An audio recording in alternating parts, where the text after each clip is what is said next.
back on the Southwest Michigan Wine Trail, courtesy of our latest Michigan magazine and the Southwest Michigan Wine Trail Association.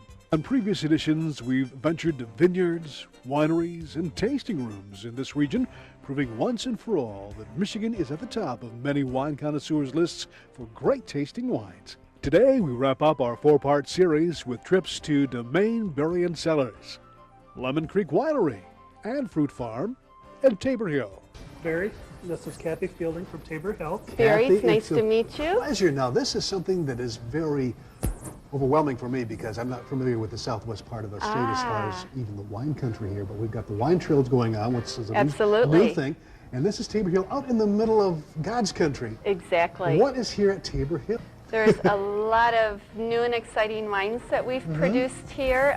We have a variety of about 23, 24 products that we make here, produced out of our own grapes that we grow in our vineyard. Let's take a look at some of these over here. Could you kind of introduce us to a few of the favorites here? Our number one seller is our classic demi-sec, which we have been producing since the winery became bonded in 1970. That is actually a wine that we refer to as our White House wine. Okay. It's been served in the White House since '74. What type of a wine is it, demi-sec? I'm just very much It's considered a semi-dry, which is a nice term for slightly sweet.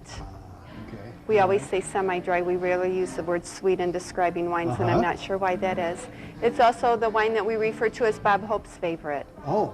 He and his wife used to purchase our demi-sec from us for years and years, which we did receive a Christmas card from them just about every year that they were buying wine from us. So that was really nice treat. Well, super people. Yes. Yes.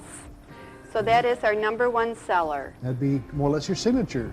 Exactly. We do have a large variety of dries as well as the semi-dries, and something to please just about every palate out there. Tabor Hill has been around for quite a while. I mean, this is something that is kind of a tradition in this area, isn't it? Yes, we planted our first grapes in '68, and as I said earlier, we became a bonded winery in 1970. Wow, that's amazing. And besides the wine, you've also got a fine dining area, which is... Absolutely, which we just doubled our capacity in the last 8 months. Looking over the vineyards? Absolutely. The unfortunate part was we spent more time on the phone saying no to our guests than yes, so we decided we needed to make some changes. Okay, all right. So at that point, we started renovating and added on everything from this point on. This used to be from here out to the end was our outside deck, and we now have a full-service restaurant bar. Look at this. A brand new outside deck, which people can come in and just sit with a bottle of wine and enjoy the peace and quiet that this part of the country has to offer. And on this September day, it is beautiful, gorgeous. It is absolutely gorgeous. It happens like this every day here, doesn't it? It does. It does. Oh my goodness, this is the expansion here. And this is our new dining room. So obviously we're now in the position to accommodate a lot more guests, and that makes it much more pleasant for us. And people have finally accepted the fact that they don't have to be a wine connoisseur, they just have to find what they like and enjoy it. It's just that simple. And what's really nice is how many times can you go out to a business and try their product before you buy it, and make sure that it's something that you're going to like and enjoy. With all of us working together down here in the southwest corner of the state, it's been great for all of us. People that visit other wineries are told about Tabor Hill. People that visit here are suggested that they move around the corner and start moving down the wine trail, and it's been a great asset for all the wineries involved. Yes, yes, and that is the unique part of this whole story, I think, is the wine trail. And you can come into one location and get a map and show you where these locations are. Absolutely. Bring everybody that you really want to enjoy this part of the state, which is really beautiful. It's a whole new concept, I think, to any industry when you start pairing up with your competition and everybody helps each other. Right, isn't that neat? It's It is. You know, you're competing for the best tasting wine, but you're not competing with each other. You're sharing information, That's right. sharing each other's knowledge of what we have. Absolutely. Yeah. Well, Kathy, it's been a pleasure. Thank you very much. It's been great. Thank you with so us. much. Well, from Tabor Hill, it was on to our next stop with the help of our guide, Tony Peterson of Contessa Wine Cellars. The next location was a small family-owned operation called Domaine Berrien Cellars. Wally, this is Barry from Michigan Magazine. How do you Very do, good to Wally? meet you. We've got a great place here. Tell us a little bit about your winery. Well, we're a newer winery to the area. We opened last year. We're going on our second season in the tasting room. We're a small family farm. We've been growing grapes and making wine for about 30 years, but more for family and friends. But just opened it to the retail end of the business. Wonderful. Last year. And you're getting a lot of response probably from the new wine trails that they're there. Oh, the wine trail's fantastic. It's a great opportunity for people to get out and get out with their friends and do kind of a fun recreational wine tasting and hit all the places.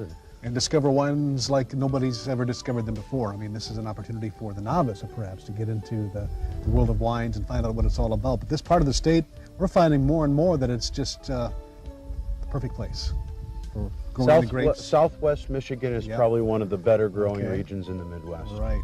What would you say is your signature wine now? I mean, have you got Well, something we're that primarily on the drier on the side. drier side, okay. We're growing the Rhone varietals, Roussanne, Marsanne, Viognier, Pinot Noir, and then we have right now all 5 Bordeaux Reds in the ground, getting ready to take our first Bordeaux blend out of the field for this 2003 harvest. So What we're is that? pretty excited. What is it with winemaking for you? I mean, what is the passion for you? Why did you ever get into it in your family? Well, I like to drink wine, and it was kind of fun to make it, and we were doing a lot of kit wines back in the old days and prior to our grapes coming into maturity, and it was just a lot of fun to take a raw product and turn it into something that not only you enjoyed, but people love. And there's a lot of people out there that really enjoy the flavors that certain wineries and wines bring for them. And they are unique. Can we take a look inside? Yes, please. Okay, come on. From new wineries to the old established wineries and farms that have been around for generations, the Southwest Michigan Wine Trail encompasses it all. Our next and final stop is just down the road at Lemon Creek Winery and Fruit Farm, owned and operated by the same family for nearly 150 years. This farm here has been here since 1855. Wow. My family came over in the late 1700s and started living in this area, and we have been farming here for a very long time. Pretty much fruit has been the crop here? A lot of fruit, yes. We started doing a lot of wine grapes about 30 years ago, and have since progressed to have about 130 acres of wine grapes that we produce that are in production now. Oh, and you produce quite a bit of wine then too. Yeah, we produce about 3,000 to 4,000 cases a year. Oh my goodness. Tyson, what would be your most popular vintage or type of wine? We have kind of made a little name for ourselves with our reds. Our Cabernet Sauvignon is year in and year out the only Michigan grown and produced Cabernet. We have 15 acres of Cabernet Sauvignon in production. So we annually produce about 300 to 400 cases of wine, 300 to 400 cases of that a year. We also produce some of our newer wines. We make a late harvest that is our Silver Beach Sauternes, and we did that this year, and that's been also very popular. I see. A new thing we did this year as well was we did an ice wine. Ice wine. And we have been picking it for about 12 years on and off because you can't do it every year. Been picking it on and off for other people and selling the grapes. We decided to do one ourselves this last year, and the stuff's amazing if you've never had it. What is that all about? I mean, the grapes are actually picked and processed while they're frozen. Well, they're frozen. Yes. Oh my. So instead of like 160 gallons of juice for a ton of grapes, you get like 60 to 80 gallons. And the sugar's all very concentrated in it, and you end up with just a super, super sweet wine. Sounds interesting. But it's all natural. I see you've got a few awards here, and you've been you've got some. Yes, we've done okay. Yes. We found that to be an understatement indeed. Southwest Michigan was definitely an award-winning region.